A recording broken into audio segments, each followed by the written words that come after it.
क्या आप जानते हैं कि कनाडा में पोस्ट स्टडी वर्क परमिट यानी PGWP को लेकर एक बहुत बड़ा बदलाव आया है और साथ ही IRCC में फाइलों का बैकलॉग भी फिर से बढ़ना शुरू हो गया है। जी हाँ, यह दो बहुत अहम अपडेट्स हैं जो हर इंटरनेशनल स्टूडेंट और अपरेंट कनाडा इमिग्रेंट को जरूर जाननी चाहिए, इसलिए वीडियो को आखिर तक जरूर देखिएगा। और अगर आप पहली बार हमारे चैनल पर आए हैं तो सब्सक्राइब जरूर कर लीजिए, क्योंकि यहां आपको मिलती हैं कनाडा से जुड़ी लेटेस्ट, रियल और वेरीफाइड अपडेट्स। सबसे पहले बात करते हैं PGWP यानी पोस्ट ग्रेजुएट वर्क परमिट की नई लिस्ट की। कनाडा ने 1 नवंबर 2024 को एक ऑफिशियल लिस्ट जारी की थी जिसमें बताया गया था कि कौन कौन से प्रोग्राम्स स्टूडेंट्स को वर्क परमिट के लिए एलिजिबल बनाएंगे। अब उस लिस्ट में बड़ा बदलाव किया गया है। यह नई लिस्ट 25 जून 2025 के बाद अप्लाई करने वाले स्टूडेंट्स पर लागू होगी, यानी अगर आपने इस तारीख से पहले अपना स्टडी परमिट अप्लाई कर दिया है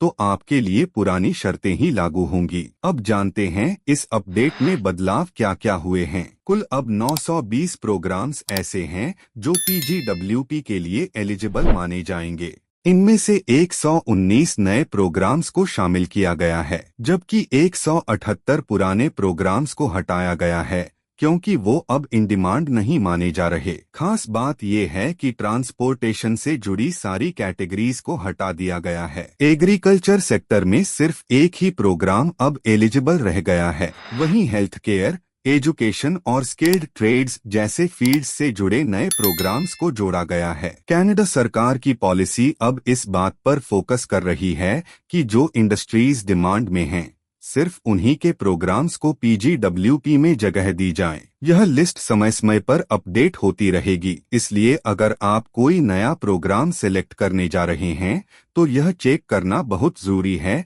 कि वह प्रोग्राम PGWP लिस्ट में शामिल है या नहीं। अब सबसे जरूरी सवाल, ये नई लिस्ट किन स्टूडेंट्स पर लागू नहीं होती। अगर आप बैचलर्स या मास्टर्स डिग्री कर रहे हैं तो घबराने की जरूरत नहीं, ये नियम आप पर लागू नहीं होंगे। इसके अलावा जो स्टूडेंट्स पहले से पढ़ाई कर रहे हैं या अपनी पढ़ाई पूरी कर चुके हैं, यानी अगर आपने पहले से किसी प्रोग्राम में दाखिला ले लिया है तो भले ही वो अब लिस्ट से बाहर हो चुका हो, आपको PGWP मिलने में कोई दिक्कत नहीं होगी। लेकिन अगर आप 25 जून 2025 के बाद स्टडी वीजा अप्लाई करने की सोच रहे हैं तो इस लिस्ट को जरूर चेक करें, वरना हो सकता है कि आपको वर्क परमिट मिलने में परेशानी हो। अब बात करते हैं दूसरी बड़ी अपडेट की, जो IRCC के बढ़ते बैकलॉग से जुड़ी है। पिछले कुछ महीनों तक बैकलॉग लगातार कम हो रहा था। दिसंबर 2024 से लेकर अप्रैल 2025 तक फाइलों की प्रोसेसिंग में सुधार देखा गया था, लेकिन अब मई 2025 में हालात फिर बदलने लगे हैं। बैकलॉग में 5.5% का इजाफा हुआ है। अप्रैल में जहां 7,600 फाइलें पेंडिंग थीं,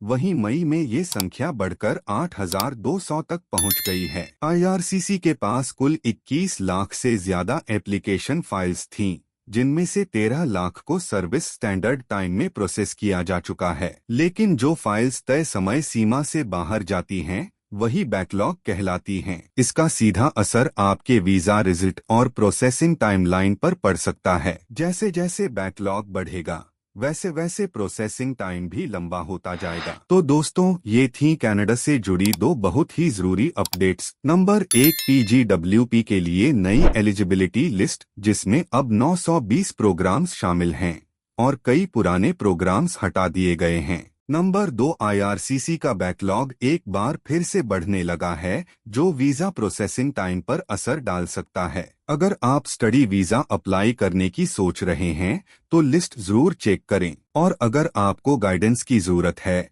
तो हमसे बेझिझक संपर्क करें। हमारी टीम आपकी हेल्प के लिए तैयार है। वीडियो को लाइक और शेयर जरूर करें ताकि ये जानकारी उन सभी लोगों तक पहुंचे जो कनाडा जाने का सपना देख रहे हैं।